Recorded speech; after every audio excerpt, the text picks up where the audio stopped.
এই রুমটা কে থাকতো? এই রুমে উনি থাকতো। এই রুমে উনি থাকতো।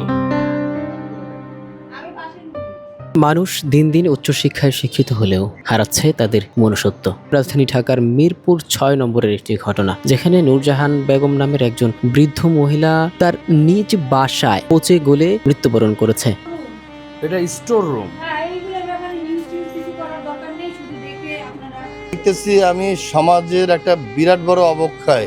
আমরা এতদিন মনে করতাম যে ইয়াবা খাচ্ছে, ওইটা খাচ্ছে, সেটা খাচ্ছে, সমাজ নষ্ট হয়ে গেছে। না, সমাজে অনেক আগে পোক ধরে গেছে, যেটাকে আমরা আদৌ আর রিস্টাবলিশ করতে পারবো না, আই ডোন্ট নো। কারণ যেখানে মেয়ের হাতে মান নিরাপদ না, তাহলে আপনি কার কাছে নিরাপদ পাবেন? ধারণা করা হচ্ছে যে প্রায় ৬ দিন ধরেই তিনি ৬ দিন আগেই তিনি মারা গিয়েছিলেন এবং এই বাসার মধ্যেই তিনি পচে গলে তার শরীরে পোকা ধরেছে। কিন্তু অবাক করার বিষয়, তার একজন ছেলে যিনি যুগ্ম সচিব এবং আরেকজন ছেলে যিনি বুয়েটের শিক্ষক ছিলেন, কিন্তু তারা কেউ তাকে খোঁজ খবর নেয়নি। তার কেমন অবস্থা, শারীরিক অবস্থা কেমন, কি অবস্থায় আছে, কোনো খোঁজ খবরই কিন্তু তারা নেননি। ওমা, যখন আমি আপনার মাগরিবটা সেরে এই দিক দিয়ে আসতেছি, তখন দেখি এই গেট খোলা, এই ঘরে এলে খাটিয়ে আনছে। তো এই ঘরে খাটিয়ে আনছে আর আমরা জানবো না মহল্লাবাসী যে কে মারা গেলেন, কি হলো না হলো। তখন দেখলাম যে পুলিশ আস্তে আস্তে একটু বাড়তেছে। না, এই যে আপনার অ্যাম্বুলেন্স পাঠিয়ে দিছে।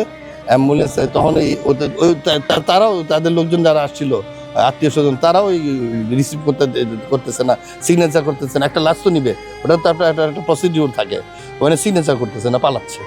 যার ফলপ্রসূতি কিন্তু এই বাসার ৪ তলায় এই মৃত্যুর ঘটনাটি ঘটেছে এবং নূরজাহান বেগম প্রায় ১ সপ্তাহ আগে এই বাসাতেই মারা গিয়েছে। যে বিষয়টি এখন পুরো জাতির কাছে এক আবেগ আপ্লুত এবং সন্তানদের অবহেলার দৃষ্টান্ত হিসেবে জাতির কাছে, যাদের বিবেককে নাড়া দিচ্ছে। এটা কি কুরবানি? এটা কুরবানি? এই তো কিচেনে তো রান্না হয় না কয়েক বছর মনে হচ্ছে।